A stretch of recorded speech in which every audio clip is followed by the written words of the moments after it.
하나님의 말씀은 시편 26편 1절부터 12절까지 말씀입니다. 시편 26편 1절부터 12절까지 말씀입니다. 한 절씩 교독하면서 봉독하도록 하겠습니다. 내가 나의 완전함에 행하여 싸우며 흔들리지 아니하고 여호와를 의지하여 싸우니 여호와여 나를 판단하소서.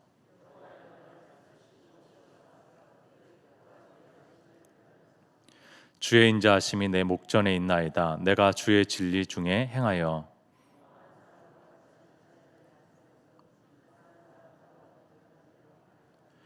내가 행악자의 집회를 미워하오니 악한 자와 같이 앉지 아니하리이다.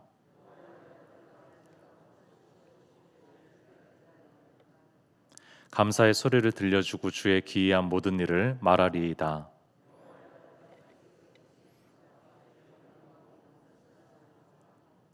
내 영혼을 죄인과 함께 내 생명을 살인자와 함께 거두지 마소서.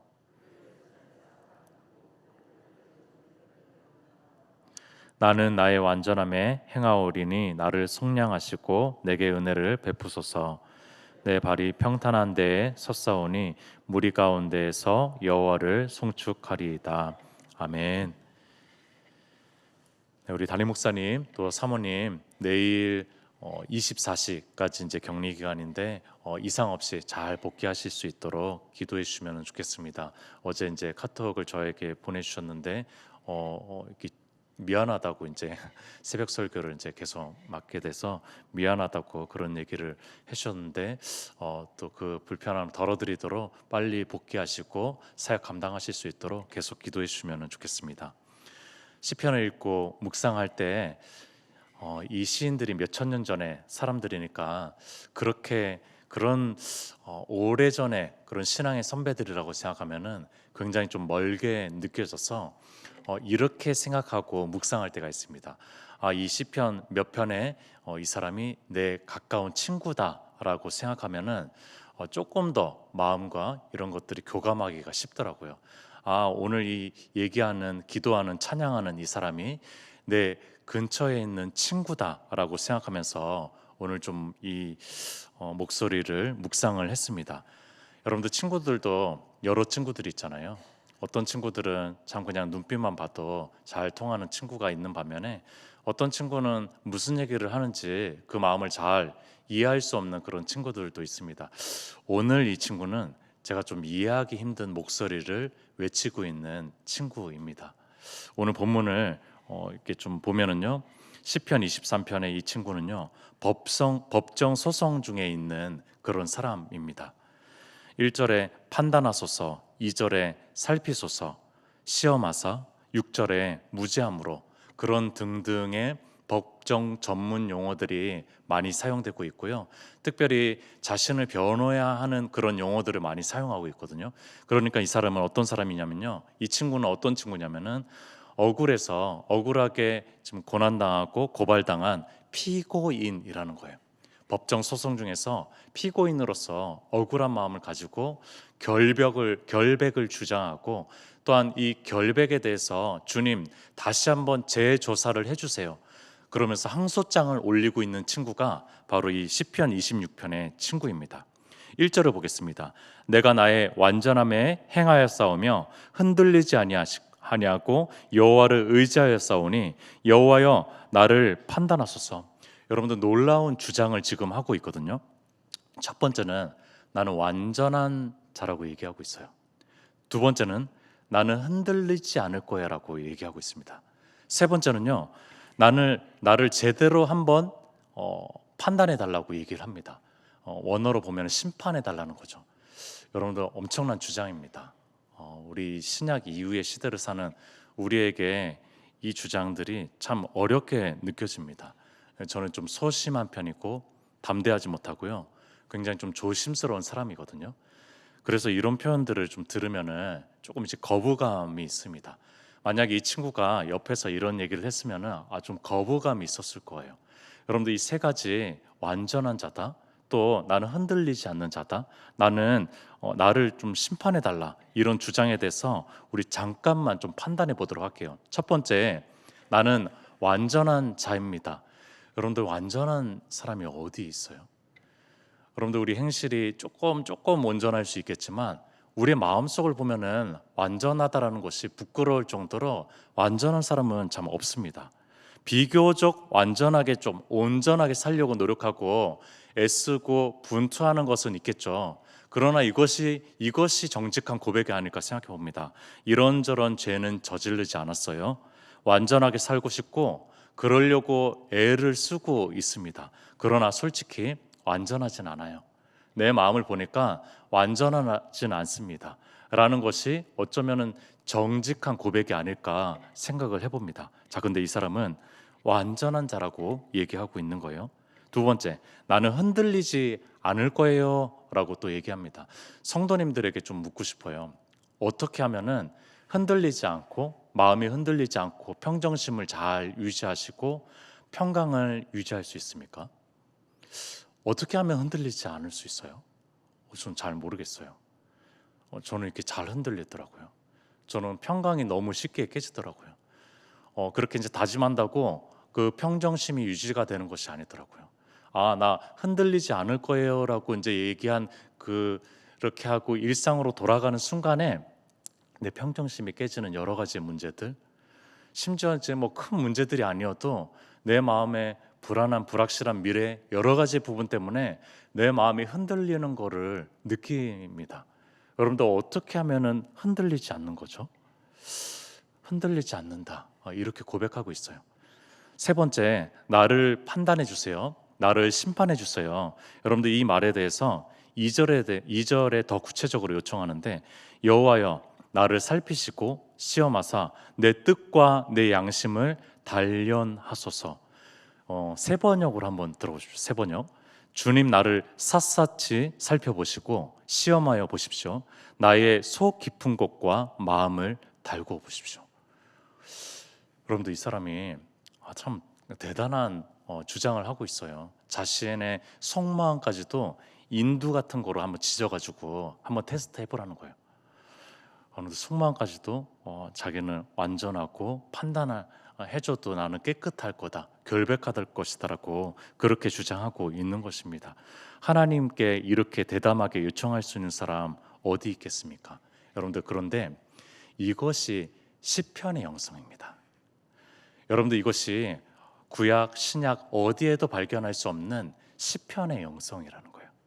정직하고 적나라하게 때로는 독한 마음을 가지고 하나님에게라도 이렇게 얘기하는 것이 시편의 영성이라는 거예요.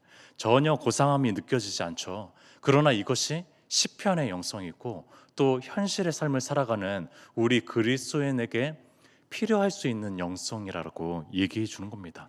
여러분들 욥기가 생각이 났어요. 욥과 새 친구들 이야기들을 막 이렇게 나누는 욥기가 생각이 났습니다. 여러분들 욥이 너무나 아파하고 있잖아요. 모든 것을 다 잃고 아파하고 있는 욥에게 새 친구들이 찾아와 가지고 여러 가지의 독한 말들을 막 막말을 쏟아내는 것처럼 보입니다. 막 이 새 친구들이 너무 미워지려고 하는데 여러분들 이 새 친구 입장에 한번 서보니까 또 마음이 좀 다르더라고요. 여러분들 이 새 친구들은 그냥 막 신앙이 없는 그런 친구들이 아니에요. 신앙이 오히려 저보다도 확고하고 신념이 확고하고 그 당시에 정통 신학을 가지고 있었던 그런 사람들입니다. 그렇기 때문에 이 욥을 또 지적하고 조언해주고 충고해줄 수 있었던 거죠. 여러분들 이 욥의 새 친구 입장에서 보니까요, 이 욥이 오만하게 보이는 거예요. 나는 결백해, 나는 무죄해, 나는 죄가 없는데 이런 일들을 당하고 있어라고 하니까 이 새 친구들이 자신의 신학과 신념과 신앙관 속에서 이거는 말이 안 되는 거예요. 하나님께 너 어떻게 그렇게까지 얘기할 수가 있어? 라고 하면서 그에게 조금 막말도 하고 또 못돼 보이는 그런 말도 했지만 여러분들이 역지사지 해보면은 또 그렇게 느껴지는 거죠. 여러분들 저도 욥의 새 친구들처럼 이렇게 욥에게 얘기했을 수도 있을 것 같아요. 욥아, 너 정말 그런 말까지 하면은 너 안 돼. 아무리 힘들어도 그렇지 그렇게 함부로 자신을 심판해 달라고 판단해 달라고 하나님께 그렇게 얘기하면 안 돼. 도대체 얼마나 떳떳해? 털어서 먼지 안 나는 사람 있어? 마음에 까만색 마음 없는 사람, 그런 사람 있어? 라고 저도 얘기해 줬을 수도 있을 것 같아요. 역지사지하는 거죠. 욥과 또 세 친구들의 그 입장 차이가 너무나 큰 거죠. 이해가 됩니다. 여러분들 이런 잔인한 얘기를 저도 했을 수도 있을 것 같아요. 여러분들 생각해 보면 우리가 우리 자신의 고정관념과 우리의 경험에서 많이 벗어나지를 못합니다. 거기에 많이 사로잡혀져 있는 것을 우리가 많이 느낍니다. 특히 다른 사람의 문제와 어려움에 있어서는요, 우리가 너무나 쉽게 판단하려고 하고 잘 이해하려고 하지 않는 그런 습성들이 우리 안에 있다라는 것입니다. 심지어 때로는 남의 아픔이 나의 속 깊은 곳에서는 막 즐거움이 되기도 해요. 그래서 이 사람이 아픈데 이 이야기를 다른 사람에게 너무나 쉽게 얘기하는 거죠. 근데 그 얘기하는 것도 안타깝게 딱하게 얘기하지만 속마음은 막 즐거워하고 있는 그런 저의 마음을 발견하기도 합니다. 쉽게 응가응보라고 얘기하는 거죠. 아, 너 이렇게 했으니까 이렇게 된 거야. 속마음으로 그런 생각들을 가지고 있는 거죠. 내가 별로 좋아하지 않는 친구가 있어요. 내가 좋아하지 않는 그런 탐탁치 않은 그런 동료가 있습니다. 그러면은 그 사람이 아파하면은 더 마음의 그런 비난의 강도가 세지는 거죠. 여러분들 이것이 어쩌면 또 우리의 마음이 아닐까 생각해 봅니다. 아, 얼마나 잔인한가. 아, 얼마나 잔인한가. 아, 이런 생각이 좀 들어요. 그런데 우리 하늘 아버지께서는요, 저보다 품이 넓으셨어요. 여러분들 그분의 품은 저랑 비교할 수 없을 정도로 넓으셨습니다. 여러분들 이 피고인의 기도를 오롯이 주님께서는 듣고 계셔요. 가슴에 다 품으십니다. 그렇게 결국에는 시편의 한 편으로 주님께서는 마음에 담으셨어요. 주님께서 이 시인에게 너 정말 억울한 재판 당하고 있구나. 너 무죄야 라고 얘기한 흔적들은 전혀 보이지 않습니다. 그렇게 응답한 흔적들은 전혀 보이지 않아요. 그러나 중요한 것은 하나님께서 들으셨다라는 거예요. 여러분들 이 하나님께서 이 마음을 들으셨다라는 거예요. 신학대학원 시절에 한 세미나가 열렸습니다. 아주 유명한 외국인 교수님이 오셨어요. 책에서나 접할 수 있었던 그 교수님을 신약학 교수님을 막 접할 수 있었어요. 이름은 생각이 안 나요. 근데 이제 그 교수님이 와가지고 통역을 통해 가지고 이런저런 강의, 아주 주옥과 같은 강의를 해줬습니다. 질의응답 시간이었어요. 외국인 교수님이니까 참 질문하기도 통역을 거쳐야 되니까 막 주저주저 하는 거예요. 그리고 한국인 정서 알잖아요. 이 질문 진짜 못하잖아요. 외국인 교수님에다가 또 한국인 정서까지 있어가지고 그런 이제 수많은 신학 대학원생들이 질문을 안 하는 거예요. 교수님이 질문 좀 하라고 얘기하는데 질문을 안 하는 거죠. 그때 교수님께서 이 한마디를 얘기해 주셨는데 질문은 빵점짜리가 없다라는 얘기를 해줬어요. 어떤 질문이든 좋다. 어떤 질문이든 빵점짜리는 없어. 내 강의를 잘 듣고 강의에 맞는 질문을 해도 좋아. 아니어도 좋다. 어떤 질문이든 좋아. 질문은 빵점짜리가 없다라고 얘기해 줬는데 그때부터 손을 들더라고요. 학생들이. 여러분들 기도는 낙제점이 없습니다. 여러분들 기도는요 어떤 목소리든 낙제점이 없어요. 여러분들 기도의 목소리는요 어떤 목소리든 주님께서 들으십니다. 여러분들 기도는요 우리가 심지어 욕심이 들어가고 욕망이 들어가도 하나님께서 그것을 안 들으시는 것이 아니라 듣고 아니요라고 대답하시던지 아니면 침묵으로 응답해 주시는 것이지 주님께서 안 들으시는 거 아니에요. 여러분들 그런 기도조차도 주님께서는 들으신다라는 거예요. 여러분들 수많은 탄원과 불평과 요청의 이 시편의 시들을 주님께서는 다 들어주셨어요. 여러분들 시편 150편 중에서 찬양시가 많을까요? 탄원시, 불평시가 더 많을까요? 우리의 인생사례를 보면 알 수가 있죠. 탄원시, 간구시, 불평시가 훨씬 더 많습니다. 3분의 2 정도가 탄원시라고 어떤 학자는 얘기를 합니다. 여러분들 그 탄원들을 하나님께서는 다 들으시고 계시는 거예요. 막 지겨우실 것 같기도 한데 그 불평들, 그 탄원의 시들을 주님께서는 다 듣고 계시는 겁니다. 기도는 낙제점이 없어요. 여러분들 이것이 시편의 영성입니다. 여러분들 고상한 또 찬양과 감사로 기도를 시작하지 않아도 좋아요. 여러분들이 개인적으로 기도하는 것에 있어서는 여러분들 어떤 기도도 좋습니다. 낙제점은 없어요. 0점짜리는 없어요. 주님께서는 우리의 기도를 온통 들으시는 분입니다. 부르짖는 기도도 들으시고요, 작은 신음소리도 들으시는 거고요. 그래서 주님께서는 잘 들으시는 청종자이십니다. 오늘의 시편의 목소리를 통해서 저는 억울하게 당하고도 목소리 제대로 내지 못하는 약자들의 신음소리가 들리는 것 같습니다. 누가 약자들의 신음소리를 들려주실까? 누가 이 작은 자들의 소리를 들어주실 것인가? 누가 이들의 대화 상대자가 되어주실 것인가? 이것에 대해서 알려주고 있어요. 우리 주님이라는 거죠. 여러분들 약자들은 너희가 옳다 아니다라고 진단 내리는 것이 중요한 것이 아니라 내 얘기를 들어달라고 얘기합니다. 여러분들 약자들은 내 얘기를 들어줄 민원 창구가 없기 때문에 그저 1차적으로는 내 이야기를 들어달라고 하는 것이 중요한 목표입니다. 여러분들 주님께서는 이 민원 창구가 전혀 없는 이 피고인, 억울함에 빠져있는 이 무고한 피고인의 기도를 들어주시는 그런 분이셨어요. 이 억울한 피고인은 자신의 결백을 외치고 나서야 이제 주님 앞에서 아름다운 행동들을 하기 시작합니다. 여러분들, 그러니까 우리의 마음을 쏟아내는 거가 정말 중요하다는 거예요. 우리의 마음을 좀 적나라하게 정직하게 잘 쏟아내야지 여러분들이 이 아름다운 행동들을 하는 건데요. 6절을 보겠습니다.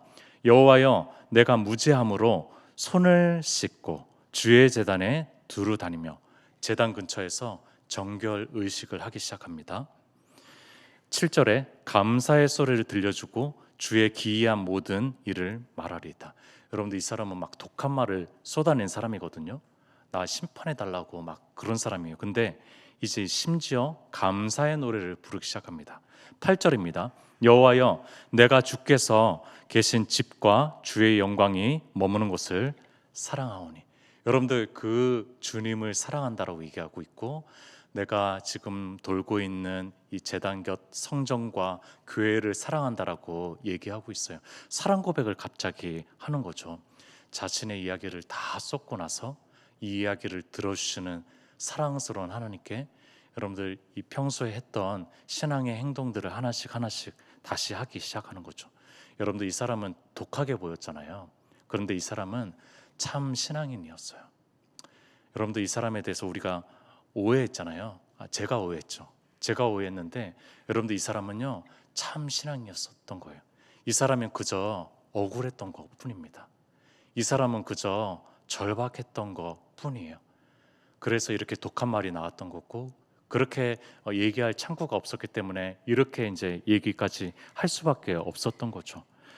이 사람은 이렇게 억울하고 애매하게 고난과 어려움을 당하는 참 신앙인의 결국에는 대변인이 되었습니다. 여러분들, 그리스도인이라는 말 아시죠? 헬라어로 크리스토스라는 단어거든요. 성경에는 단 3번밖에 안 나옵니다. 여러분들, 이 단어가 딱 3번밖에 안 나오거든요. 그러니까 그 당시에는 유행했던 말이 아니고 이 당시에는요 소수자의 말이었기 때문에 그래요. 여러분, 313년에 콘스탄티누스가 로마 제국의 국교로 기독교를 제정하고 나서는 이제 모르겠지만 그 전까지는요 그리스도인, 여러분들, 그들은 소수자였고 희생자였고 고난당하는 자의 대표였고, 그래서 어쩔 수 없이 주님을 기다리고 또 기다렸던 자예요. 여러분들, 이들이 막 주님을 막 대단하게 기다리려고 기다린 사람이 아니라 고난당하니까, 핍박당하니까, 희생당하니까, 소수자니까, 약자니까 여러분들 주님을 기다리고 기다렸던 것이죠. 여러분들, 이 그리스도인이라는 것은 2000년 전에는요 약자들의 용어였다는 거예요.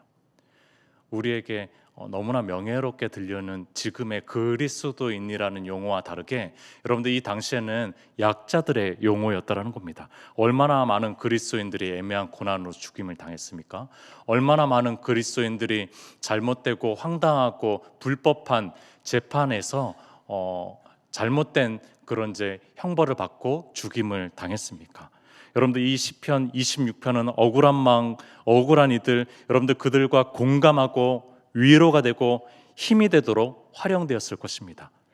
이 친구가 한 하나님을 향한 항소는요, 결국에는 억울하고 애매한 고난 가운데 있는 그리스도인들에게 하늘 항소가 되었고, 하늘 노래가 되었고, 하늘 기도가 되었다라는 것입니다. 여러분들 이렇게 주님께서 이 마음을 사용하기 시작했다는 거예요. 우리 주님이 생각납니다.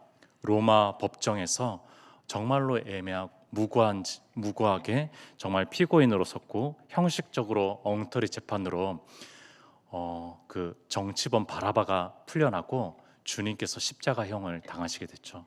여러분들 주님만큼 억울한 사람이 어디 있어요? 억울한 자가 어디 있습니까? 우리 주님이 그런 억울한 자를 대표하는 대변인이 되셨다는 거예요.